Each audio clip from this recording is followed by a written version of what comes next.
What's up, Bills Mafia? Welcome to the NFL Scouting Combine. Maddy Glab here with Bills head coach Joe Brady. Joe, it's already been a long start to the Combine. You just went and did about an hour of interviews.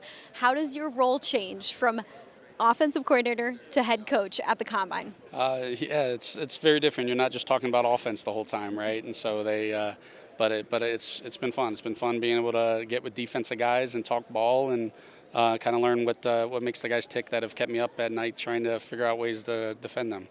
Talking defense, being in defensive meetings now, what turns on in the brain as you begin to switch from offense to really focusing on defense lately? Well, it's you're saying with regards to the prospects. Prospects or Yeah. even defensive meetings you've been in? Well, like defensive meetings, it's really cool because I'm getting a feel of what puts defenses in stress, like just hearing it from their perspective, right? Like we all sit in our own little silos in our rooms and we're trying to just break, as an offense coach, you're trying to break as many defensive rules as possible. And so now getting to see our defense kind of built from the jump, kind of getting a feel of, hey, this puts them in stress, make sure we're doing this.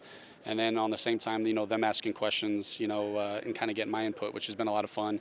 And then coming to the Combine, I've sat in offensive meetings for the last however many years. And so getting an opportunity to now see how D-line and DBs and linebackers, like all of them, kind of what makes them think, who are considered like really, oh, that was a really bright interview. And so it's been unique, and I've enjoyed it.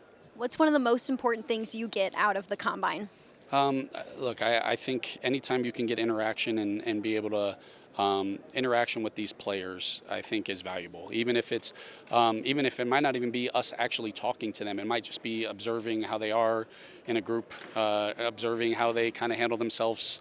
Are they just sitting there on their phone? Are they doing things? How do they answer questions? Do they love ball? How do they respond? Like, there's so many things outside of how they test that I think is invaluable, and I think that's why we're here. The head coach and the scouting department and the coaching staff all get to be together a lot more this week than normal weeks. What is the most important thing to be in lockstep on right now with General Manager Brandon Beane? Well, I think the biggest thing is that we don't assume anything, right? It's just making sure that there's over communication with everything that we're doing, and that there's nothing wrong with that, but just making sure that we see things the same way, our approach and our vision, and we don't want to let things. We don't want to assume anything. I know I've been in this building. I know he's been here, and I know a lot of our scouts have. But let's have the open lines of communication, making sure that we're dotting every I, crossing every T.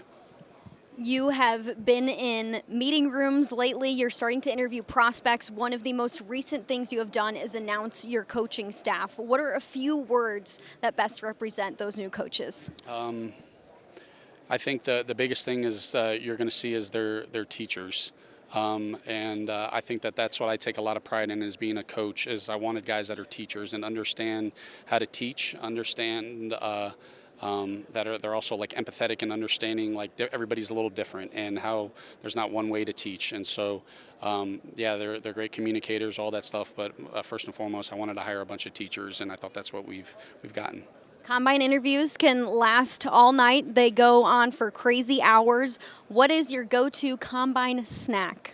Well, I'm getting heat for saying green grapes the last time. So since there's not grapes, I do enjoy some fruit snacks, and now I'm green grapes and fruit snacks. So I'm like a 5-year-old. But look, when it's late night, you're eating whatever you got in there, and the fruit snacks was what hit my brain last night. Next up is some dinosaur nuggets and some mac and cheese. Just make it a nice kindergartner lunch. That's it. Basically, my 3-year-old son would really approve of what I'm eating. Joe, appreciate the time. Best of luck here at the Scouting Combine. Awesome. Thank you, Maddy.